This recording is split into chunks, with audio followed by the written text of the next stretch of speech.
ముందుగా అందరికీ నా ఉద్యమ జేబీఎం నా పేరు రామప్ప నాయక్. నేను జేబీఎంలో భారత పార్టీ మాజీ న్యాయమూర్తి అయినటువంటి జడా శ్రావణ్ కుమార్ గారి సారథ్యంలో అనంతపురం జిల్లా ప్రధాన కార్యదర్శిగా పనిచేస్తూ ఉన్నాను.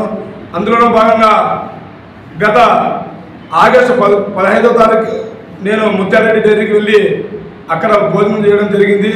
అక్కడ పులిహోర తింటుంటే పులిహోరలో తల వెంట్రుక దాదాపు ఇంత వెంట్రుక రావడం జరిగింది. వెంట్రుక వచ్చిన తర్వాత అక్కడ ఉన్నటువంటి సిబ్బందిని నేను వెళ్ళి అడిగాను, ఈ రకమైనటువంటి ఫుడ్ ఇవ్వడం వల్ల అక్కడ ఏదైనా పేగులో వెళ్ళి పేగు చుట్టూ కట్ అయిపోతే మంచి ప్రాణాలు పోయే పరిస్థితి ఉంది, ఎందుకు ఇంత నిర్లక్ష్యం వ్యవహరిస్తున్నారు, ఇవన్నీ చూసుకోవాలి కదా. నేను అడిగితే అక్కడ ఉన్న సిబ్బందిని వాళ్ళు చాలా నిర్లక్ష్యంగా వ్యవహరించడం జరిగింది.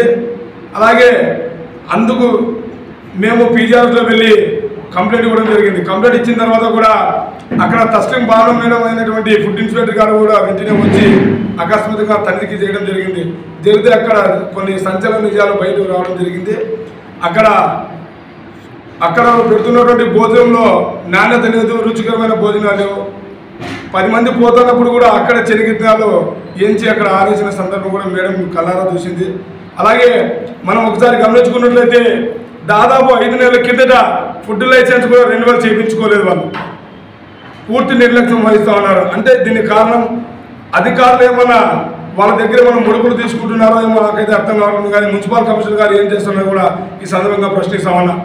మరి ఫుడ్ లైసెన్స్ 5 నెలల కిందటే గడువు అయినప్పుడు కూడా మరి ఇప్పటి వరకు కూడా ఫుడ్ లైసెన్స్ 2,000 చేయించుకోవడము చాలా ఆశ్చర్యమైన విషయం. అందుకే తక్షణమే ముత్యాలరెడ్డి హోటల్ని సీజ్ చేయాలని జేబీలో బాధపరిచి డిమాండ్ చేస్తా ఉన్నాం. అందులో భాగంగా నిన్న వచ్చినటువంటి మేడం గారు కూడా ఈనాడు దినపత్రికలో ఇవాళ రావడం జరిగింది, ప్రత్యేక ప్రకటన ఇవ్వడం జరిగింది. ఈ ఫుడ్ లైసెన్స్ వల్ల 10,000 రూపాయలు జరిమానా వేశాము, తర్వాత వాళ్ళకి నోటీస్ ఇచ్చామని చెప్పడం జరుగుతుంది. నోటీస్ ఇవ్వడం కాదు మేడం, మీరు తక్షణమే ఇలాంటి హోటల్ని, నాణ్యత లేనటువంటి హోటల్ని తక్షణమే సీజ్ చేయాలని కూడా మేము జేబీలో బాధ నుంచి డిమాండ్ చేస్తున్నాము.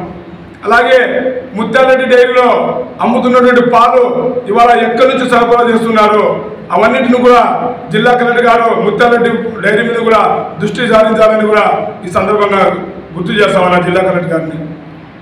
ఫుడ్ ఇన్స్పెక్టర్ మీరు కంప్లైంట్ చేస్తే వచ్చారా లేకుంటే ఎట్లా? మేము పీజీఆర్లో కంప్లైంట్ ఇచ్చిన తర్వాత ఫుడ్ ఇన్స్పెక్టర్ రావడం జరిగింది. మీరు కమిషనర్ గారిని ఏం డిమాండ్ చేస్తున్నారు? నిన్న కమిషనర్ గారి దగ్గర వెళ్ళాము, ఫోన్ చేస్తే ఫోన్ రెస్పాన్స్ కాలేదు ఆయన.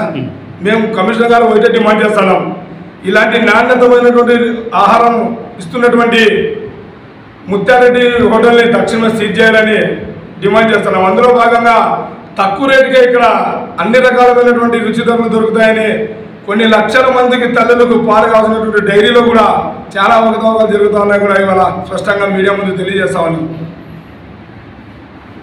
అలాగే నిన్న జరిగినటువంటి ఫుడ్ ఇన్స్పెక్టర్ మేడం గారు కూడా మేము అక్కడ కొన్ని ఫుడ్ షాంపులు తీసుకెళ్ళమని చెప్పాం. హల్వా తీసుకెళ్లారు, దాని తర్వాత గులాబ్ జామ్ కూడా షాంపులు తీసుకెళ్ళడం జరిగింది. అక్కడ ముత్యాలరెడ్డి పాల డైరీలో పాలు చాలా రకంగా ఇవాళ పోతా ఉన్నాయి, కొన్ని వేల లీటర్లు పోతున్నాయి. అక్కడ ముత్యాలరెడ్డి డైరీలో పాలు ఎక్కడి నుంచి వస్తాయనేది మున్సిపల్ కమిషనర్ గారు మీడియా ముందుకు వచ్చి చెప్పాలని కూడా ఈ సందర్భంగా డిమాండ్ చేస్తాను.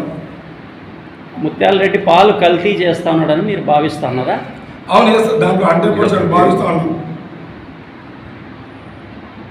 ఓకే, మరి ఇన్ని రకాలు ఇప్పుడు పాలలో కల్తీ లేకపోయినప్పుడు ఇన్ని బ్రాండ్లు ఎలా పెట్టగలుగుతారు?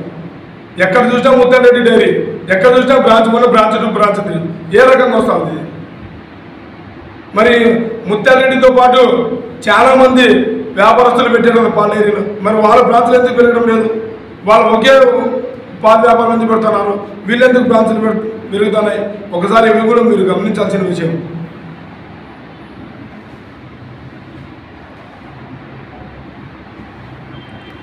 ఓకే.